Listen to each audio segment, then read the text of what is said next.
आइए हम आज सातवीं नवरात्रि के साथ सातवें आश्चर्य की तरफ जाते हैं। तो it's a real mystery number 7। It's a mystery.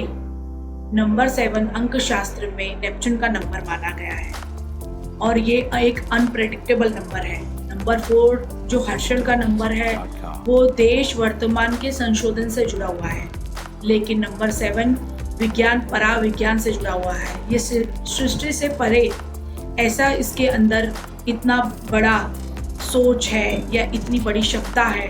तो जहाँ पर लॉजिकल थिंकिंग या लॉजिकल तर्क जब काम नहीं आते तो वहाँ पे नंबर 7 यानी नेपच्यून काम आता है। तो इतना बुद्धिशाली ये नंबर 7 है। तो नंबर 7 जो है, जो दीवार के उस पार क्या चल रहा है, ये सोच रखने वाली क्षमता, किसी के दिमाग में क्या चल रहा है, ऐसी सोच वाला, ऐसा बुद्धिशाली ये नंबर 7 को माना गया है। और मैंने नंबर 7 को आज उत्तर दिशा में रखा है। जीवन को सुखमय बनाने का माध्यम ढूंढने वाली ये दिशा है।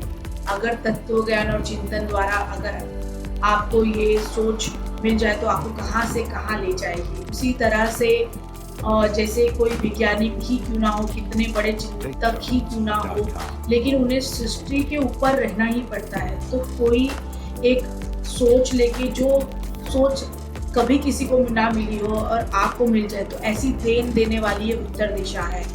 तो अगर उसके साथ नंबर 7 जो है, अगर वो जुड़ जाता है तो आपको एक नई सोच, एक नई दिशा में ले जाएगा। तो उसी तरह से अगर व्यवहारिकता की तरफ अगर आप देखेंगे तो उसको हमने नंबर 5 में ब्रह्म स्थान में दिया है। ऋतुओं के साथ हमने नंबर 6 को दिया है। नंबर 7 जो है वो ऐसी एक सोच के साथ जुड़ा हुआ है कि जहाँ पे कर्मवाद से ज़्यादा मानवता के को इम्पोर्टेंट दिया हुआ है। तो अगर हम नंबर 7 की सोच को अगर उत्तर दिशा से जोड़ देते हैं तो हर मानव को या हर किसी की सोच जो भौतिक संपत्ति से भी ज़्यादा जो अच्छे विचार या फिर उत्तर दिशा से मिलने वाली जो हमें अच्छी ऊर्जा है, एक सकारात्मक ऊर्जा है, जो भौतिक संपत्ति से भी ज़्यादा सोच की संपत्ति रखता है,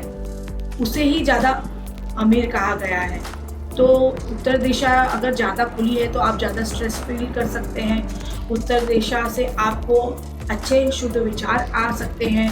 उसे एक कुबेर की दिशा भी कहा गया है। लेकिन अगर वहाँ पे कट है या वहाँ पर टॉयलेट है या वहाँ पर आपने चप्पल जूतों का स्टैंड रखा हुआ है, तो इसका मीनिंग ये है कि आप अपनी पर्सनैलिटी को खुद चैलेंज दे रहे हैं, उसे खुद रोक रहे हैं। तो उत्तर दिशा जितनी आप साफ सुथरी रखेंगे, सुंदर रखेंगे, प्रकाशित रखेंगे, वहाँ पे आप कैंडल्स लगाएंगे, लाइट्स लगाएंगे, वहाँ पे मैक्सिमम उजाला रहेगा। अगर वहाँ पर विंडो है तो कम से कम विंडो तो होनी ही चाहिए, और वो विंडो को खोल के जब आप बाहर का नज़ारा देखते हैं, आप दुनिया को देखते हैं, तो आपके अंदर एक सकारात्मक ऊर्जा आ जाती है। तो वो आपको एक नई सोच की तरफ ले जाती है। आप एकदम स्ट्रेस से दूर हो जाते हैं। तो उसी तरह से नंबर 2 जो ईशान्य कोण में जो लिया हो, एक कारुण्य का नंबर है। आपकी जो जिम्मेदारियां हैं उसको पूर्ण करने के लिए ईशान्य कोण को माना है। तो उसी तरह नंबर 7 जो है वो सोच के साथ जोड़कर, वो एक सोच का नंबर है, एक सृष्टि के साथ जुड़ा हुआ है, एक सृष्टि की जो सोच है, उसके जो नियम है, उसके साथ जुड़ा हुआ नंबर 7 है। सृष्टि की जो अनकही बातें हैं उसको सुनने के लिए नंबर 7 के पास कान है। तो उसी तरह से अगर आप नंबर 7 को अगर आप उत्तर दिशा में रखते हैं तो आपको आपकी ज़िंदगी में काफ़ी अच्छे एक लाइफ में सुधार हो सकता है, या आपको एक सकारात्मक अलग हटकर कुछ बनाने की क्षमता जो है वो नंबर 7। तो कौन से नंबर का कौन से प्रकार की वृत्ति में इस्तेमाल करना, ये फिर से मैं एक बार दोहराती हूँ। पश्चिम दिशा का इस्तेमाल लोकप्रियता के लिए करना है, ईशान्य दिशा का समाज कार्य के लिए और अपने आप से बात करने के लिए, अपने आप से मनन चिंतन करने के लिए। दक्षिण दिशा का इस्तेमाल हमने बृहस्पति के माध्यम से सकारात्मक चिंतन और एक सही मानो तो अनुभव लेकर काम करना। और नंबर 4 अग्नि दिशा का इस्तेमाल नई चीज़ें, फिजिकल प्रकार की कृतियों से जोड़कर करना चाहिए। और नंबर 5 जो है वो उसको हमने केंद्र में रखा है, यानी कि ब्रह्मस्थान में रखा है। और यह केंद्र इसलिए माना है जिसका आय और व्यय का समीकरण समान होता है, एक इच्छा का समीकरण जिसमें सेविंग भी होती है और घर की प्रॉस्पेरिटी भी होती है। इसके बाद हमने नंबर 6 की चर्चा की, जो एक वायव्य से जुड़ा हुआ है, नॉर्थ वेस्ट से जुड़ा हुआ है। यहाँ पर हमने ऋतुओं को हमने इस कदर रखा है कि जब चाहे बाहर आए और हमारे साथ हमारा साथ निभाए, लेकिन हमारी ज़िंदगी को वैसे ही रखे जैसे हम खुशहाल रखना चाहते हैं। तो नंबर 7 की चर्चा हमने नॉर्थ के साथ की है, एक सकारात्मक ऊर्जा वाली दिशा है, नई विचारों वाली दिशा है। यहाँ से हम अच्छी किरणें, अच्छी रोशनी जब लेते हैं तो हमारे जो विचार हैं वो सृष्टि के साथ जुड़ के एक महान कार्य करें। इसके लिए हमने 7 नंबर को वहाँ पर रखा है।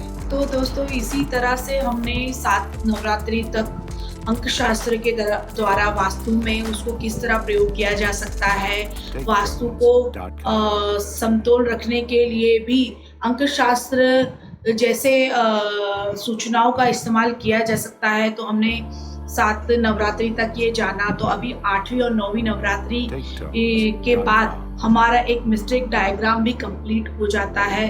तो इसी तरह से मैंने आपको 7 दिशाओं के बारे में बताने के लिए, आपकी लाइफ में कुछ जो भी चैलेंजेस आ रहे हैं, जो भी आपको स्ट्रेस है या जो भी आपकी वीकनेस है, तो आप किस तरह से उसका प्रयोग करें, ये मैंने आपको बताया। तो आपको अगर मेरा ये वीडियो जो मैं 7 डे से लगातार आपको दिखा रही हूँ, तो वो अगर पसंद आता है, मेरा एक्सपीरियंस आपसे शेयर कर रही हूँ, तो वो अगर आपको अच्छा लगता है तो आप कमेंट्स कर सकते हैं, सब्सक्राइब कीजिए और मुझे बताइए कि मैं और आगे किस तरह से आपको और नए विचारों के साथ, या आपके कोई अनुभव है तो किस प्रकार बता पाऊँ।